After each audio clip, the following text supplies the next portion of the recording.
Hi, my name is Jordan Roca, and today I'm going to be going over my project and necessarily what's it about. So I'm going to go with option A, and that's to write the essay and to go over all the facts and the sources. The topic of the essay is going to be Mexicanidad and Mexicayotel and or indigenismo in the United States.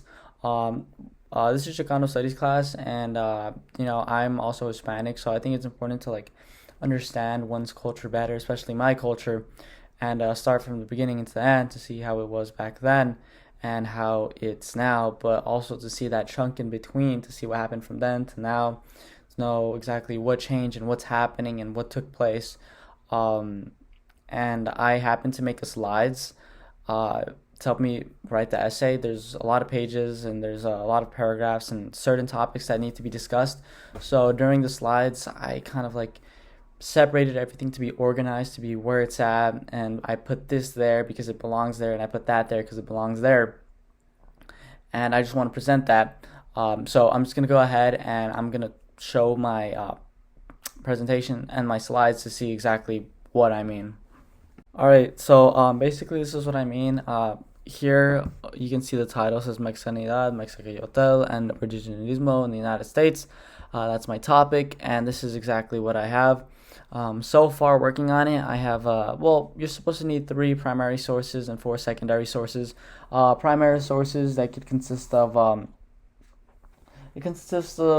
certain things. It's more in the moment and it took place during said event, as opposed to secondary sources where it focuses on the primary source and it bases off its information off of that.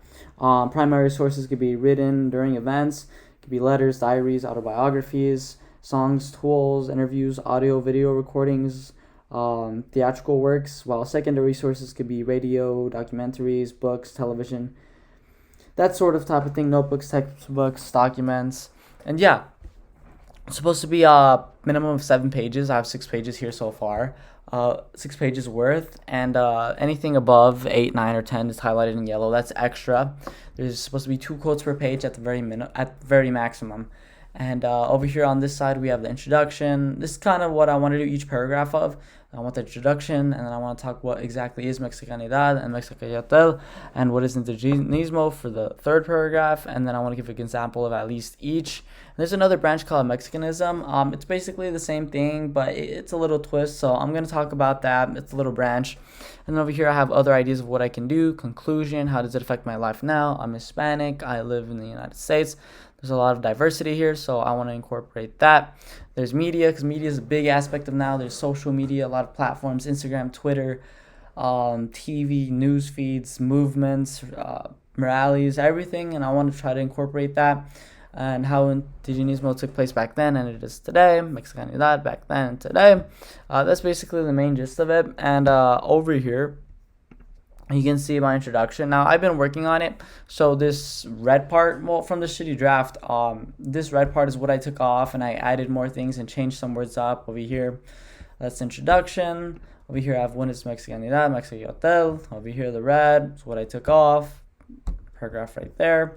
Also here, same aspect, and highlighted in the black, the bold, that's going to be quotes, and I get them from my sources.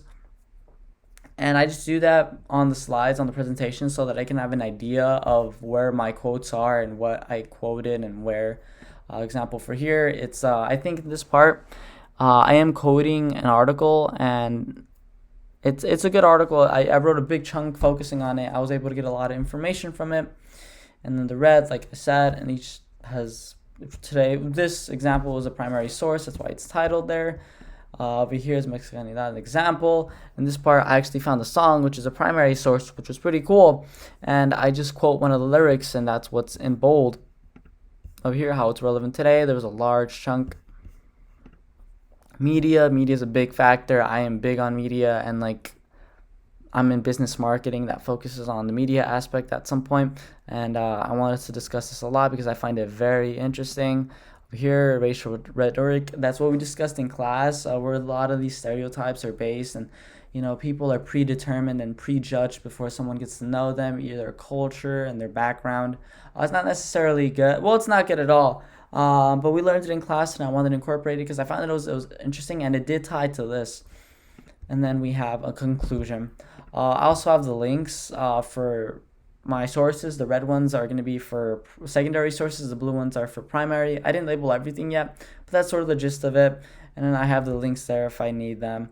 And then over here, I have more examples. I have exactly almost, well, it's just like a random page where I add certain facts and like things. That's the name of the song, that's the name of one of the primary sources. And yeah, that's basically that for the presentation. So overall, I'm really excited for this project.